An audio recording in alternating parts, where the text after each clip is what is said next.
mairie bu Barthélémy Dias ci la moom gànnaayoo fetal sox ci ñooñi ci mujjantal gi ab bakkan jot faa rot moom Barthélémy Dias moo rotal ci ab làmmiñam ni ñàkkut mu am ku mu fetal fukki fan ak juróom benn ci weeru février 2017 lañ ko yen ci première instance ñaari atu kaso fekk na ca njëlbeen juróomi weer yoo xam ne daf koo tëdd atam yooyu nga xam ne da koo tëdd ci kaso gi jaral na ko nag moom it mu dellu si pour xamal ni ko daa ko jaral mu wéyal xeex gi ngir wone ne ci luñ koy tiiñaal moom dara nekku ci xamle na it ci ay kàddu ni du agresseur waaye moom lañu agressé yooyu agresseur waa PDS daanaka ñoom la ñu joxoj baaraam la tukkee ci experts yi ci mbirum fetal wane nañu ne du fetal Barthélémy Dias moo fat Ndiaga Diouf àllarba gi moom Barthélémy Dias daana deltuwaat ci ëttu attekaay ga la fay tukkee nag bàyyeekoo ci gis-gis goo xam ne ci loxo yàlla dong lañ koy bàyyi. Mansour, Barthélémy Dias laata moo falu maire la mu doon wax mooy bëggul gisante ak président Macky Sall bëggul toog ak moom wala liggéey ak moom waaye mel na ni réalité bi dab na ko. boobu bras de fer la woon ak xëccoo ak xët-xët mais mënut a nekk maire Dakar capitalu Sénégal te du daje ak Macky Sall. te du liggéey ak Macky Sall mi président réew mi.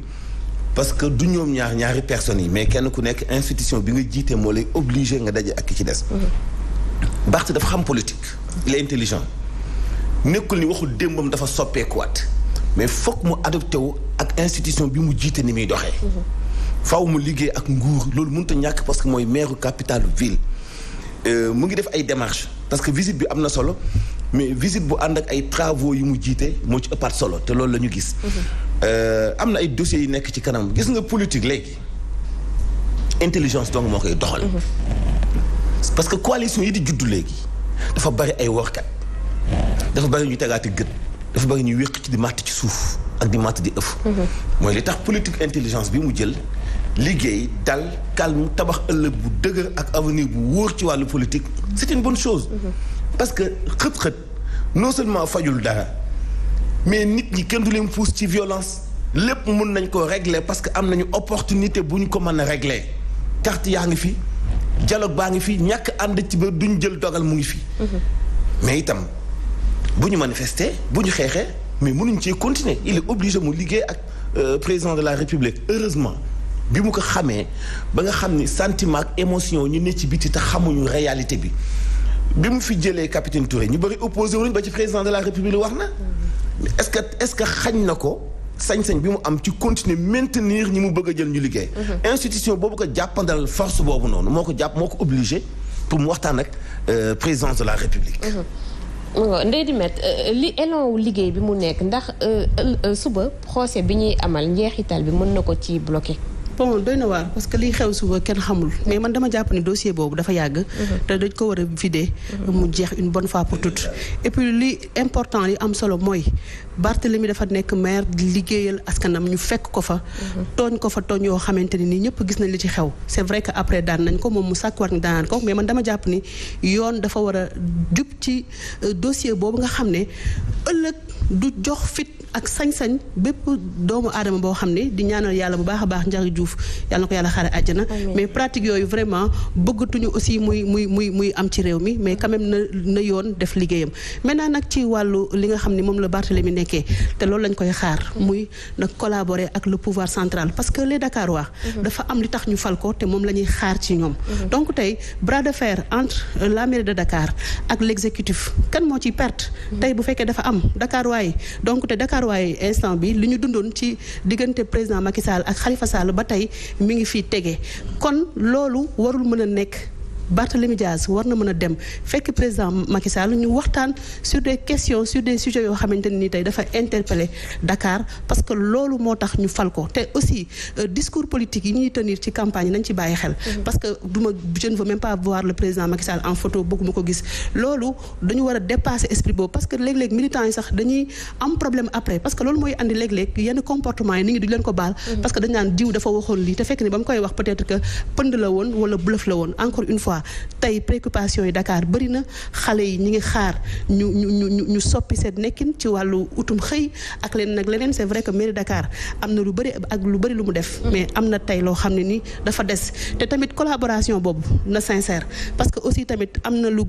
am fan yële passé muy recrutement yoo xamante ne ni def na ko ci cabinet am te ñëpp gis nañu tey organigramme bi may ko donc pour la stabilité vraiment de Dakar pour que les projets de Dakar yëpp génn sorte de terre pour l'intérêt de Dakar waa nañu bàyyi des fois yenn manœuvres politiciennes yi te liggéey pour l'intérêt du pays.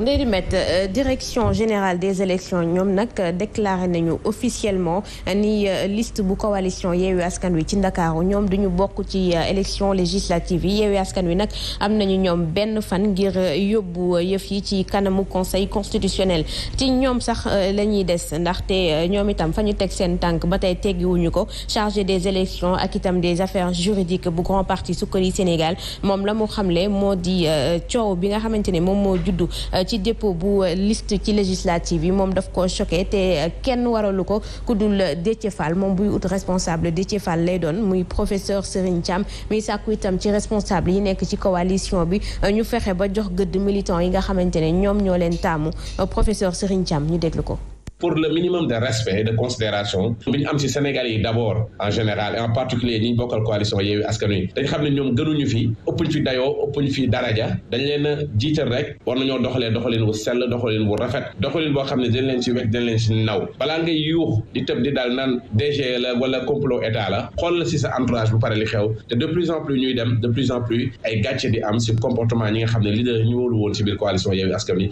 ñoom ñoo ko am. La responsabilité de Déthié est manifeste. La responsabilité de Déthié Fall est réelle. C'est lui le mandataire. Il est lié par Yewwi Askan Wi par un contrat de mandat. Le contrat de mandat en réalité génère une question de confiance. En aucune manière, Déthié n'avait pas à demander à quelqu'un d'autre de dem déposer. La DG ne devrait même pas accepter tout dépôt qui n'est pas en réalité issu du mandataire. coow li am ci biir Yewwi Askan Wi ani ban njeexital la mën a am ci coalition bi mënu koo tas bu ñu sukkandikoo ci kile di analyste politique di Bakary Domingo Mané waaye xamle na ni am na lu bari loo xamante ne mën na ko cee wàññi ñu déglu ko. conséquence mu njëkk mooy démobilisation mun na ko andi parce que wax ji dafa bari ñu ngi soupçonné kii moo def lii kii moo def la ñu ngi wax ay top élément de langage yooyu fa wane ne que dafa am malaise n'est-ce pas au sein de Yewwi maintenant li ñu war a xam mooy est-ce que li ñu wax est-ce que dëgg la est-ce que ce n'est pas le jeu des adversaires politiques donc loolu tamit dañ ko war a samp laaj boobu deuxièmement affaire bi dafa créer climat de suspicion te climat de suspicion boobu moom mun na yàq disons mobilisation bu ñu gisoon lors des élections locales mais leader yi ñi ngànk n'est-ce pas coalition Yewwi Askan Wi c'est de forte tête ñoo xam ne daal mun nañu bañ a perdre l'essentiel te l'essentiel mooy vraiment ñoom dañu bëgg a créer les conditions d'une cohabitation à l'Assemblée nationale avant la majorité donc man je ne pense pas de mon point de vue démobilisation boobu même bu amee xëy na du am jafe-jafe dans la mesure où leader yi ma gis nii dañuy taxaw temb pour changer la donne. À la suite mu ngoog DG kon Ndeye Dimet ñu ko doon njottee déclaré na officiellement irrecevable liste bu Yewwi ci Ndakaaru baaraam yi nag ñu ngi koy joxoñante ci wàllu tuuma. bon c'est dommage parce que peut-être que ku amoon yéene bokk da ngay bokk mais tamit nag wax dëgg yàlla tooguñu fi rek pour ay sensation wala ay kii dañuy wax de façon très objective man seen biir li ñuy waxante yow la du yow man dama jàpp sax loolu ay détails la. parce que ñoom après nañu ko régler seen biir parce que am na ay manœuvres politiciennes am na ci ay pratiques yoo xamante ni dañ ko yàgg a ñaawlu ci ñi fi nekk tey kon ñoom aussi bu ñu ko defee nit yi dañ ko war a taxaw duut ko baaraam parce que ñoom ils aspirent à diriger ce pays te luñ dul nangul le pouvoir en place waruñu leen ko nangul parce que pratique yi ñu nemmeeku ci confection liste yi ak ni mu demee da ngay poser wu la question ni kon est-ce que ñii bu ñu jëloon nguur gi itam du ñu defee nii chaque fois dañuy wax ni parti politique mënatul gagner élection que dañu war a ànd man gëmuma loolu man dama jàpp ni ñu war a ànd ñooy war a ànd il faut que population yi les électeurs am un choix éclairé mu am tey benn choix benn offre politique parce que boo tuddee benn coalition sax dañuy yaakaar ni da ngay defal benn promotion coalition mais